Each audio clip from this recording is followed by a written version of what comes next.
Looking to grow the Republican Party, and he says it has to be done if Republicans want to win back the White House. But he also doesn't shy away from pointing the finger, even claiming one wing of the party bears some of the blame for the rise of ISIS. He joined me earlier to talk about his new book, Taking a Stand, and we started by talking about the family business. I voted for your dad in 2012. I voted more as a protest vote against the big government republicanism that dominated this party over the past 2 decades.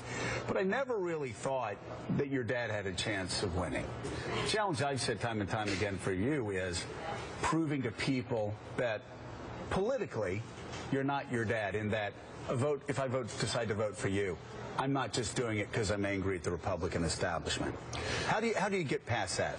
Well, it's a gradual overcoming in the sense that I'm very proud of my dad and I'm proud of all the things that he did. And I have to present the message the way I think it's best to present the message. And there are some differences in the message and also differences in the presentation. But I also think that I've found things that really, really need to be addressed, that it just happens to be the time to address them. The Patriot Act, me standing up against the Patriot Act is one of those. Also criminal justice. We have, I think, a sort of a undercurrent of unease in our cities that someone needs to address. And I think some of the anger is justifiable in the sense that people are angry about being up and incarcerated for nonviolent things, right, or on drugs. So does that help you move beyond 10, 11, 12%? I mean, it's such a crowded field. How do you stand out in that field? The only way Republicans, I'm thinking beyond actually the primary, but the only way we become a dominant party and win nationally again is we have to be more diverse. We have to get more African-American vote, more Hispanic vote, but also more youth vote. So like if you ask young people under 40, let's say, do you think the government should collect all of your phone records with a single warrant that says Verizon on it? 83% of them say no.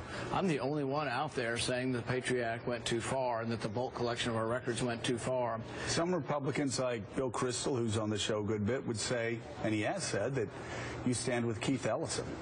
You know, he's a bit confused on things, and when Bill wins in office, we'll listen more to what he has to say. I don't think he's very much into the mainstream of what is popular in America anymore. I think are Republicans on foreign policy with the mainstream of Americans? Have we been for the past decade? If you want to get to America, you got to get outside the Beltway, and a lot of people are trapped inside the Beltway, and they think that war is always the answer. But I'm asking some difficult questions of Republicans. Do you think the invasion of Iraq made it more stable or us more safe? We now have ISIS to contend with. Right. Do you think the invasion of Libya made us more safe or made the country more stable? That's the disconnect, though, isn't it? Because I've probably given 400, 500 speeches to Republicans, Democrats, everybody. I haven't met anybody in 5 years that thinks it's made sense for us to spend $2 billion a week in Afghanistan while our own schools, our own highways, and our own railways are tearing apart. There seems to be, in this area more than any other area of defense, a massive disconnect between Washington and the rest of America. But the interesting thing is people want to paint me as out of step with the Republican Party, but when you get outside the Beltway and you go to America, exactly, the rest of America, I think, is more in line with what I'm saying. I think we do have to defend ourselves. I'm all for doing something to stop ISIS. I was all for doing something after 9/11 to go after bin Laden. How do we stop ISIS? You know, I think the ultimate answer is getting Arab coalitions and boots on the ground that will stop them. You need Turks fighting. The Turks need to have their army up on the border and they need to fight. But they're not going to do that as long as Assad's in power, right? Yeah, but I think what you need to do is, I would recognize the Kurds. I would give them weapons. I would take all the weapons that are rotting in Afghanistan and give them to the Kurds. But I would do simultaneously as I would get a peace treaty between the Kurds and the Turks. And I would say, look, the Kurds, you've got to give up any pretensions to any territory in Turkey. Turkey, let's go ahead and get along and let's together wipe out ISIS.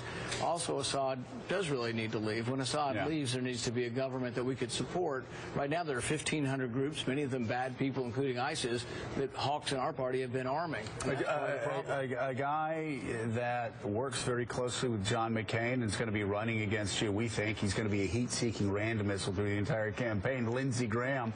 Lindsey Graham would say ISIS exists because of people like Rand Paul, who said, let's not go into Syria. And what do you say to Lindsey? I would say it's exactly the opposite. ISIS exists and grew stronger because of the hawks in our party who gave arms indiscriminately, and most of those arms were snatched up by ISIS.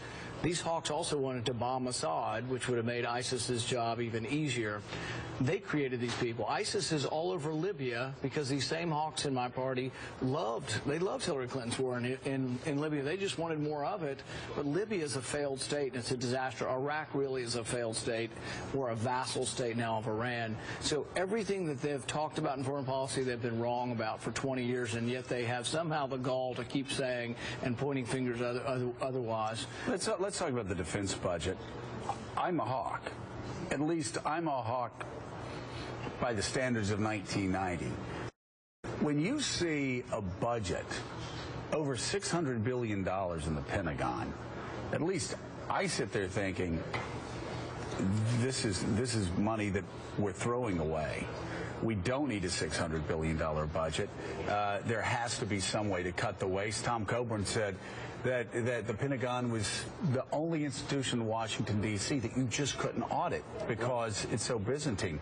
Do you think America needs a $600 billion plus defense budget? I'm a big fan of John Lehman. Remember, he was the youngest Secretary of the Navy under Reagan, and he was for more ships. He says we got to defend our country, but he would pay for them by reducing Pentagon bureaucracy, and that message hasn't been heard, that he would actually cut spending to pay for the spending that would you cut the Pentagon budget from 600 down?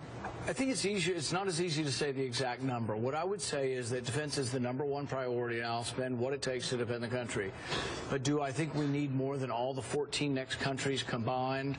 I think that it needs to be examined, and we need to spend money on what we needed. You know, do we need Tomahawk missiles? Yes. Do we need cruise missiles? Right. Yes. There are a lot of things that we do need. But do you think there's money that we can cut in the defense budget? I think there's a huge bureaucracy, and I think, like you, it's insulting that the Pentagon says we're too big to be audited. Yeah. No government agency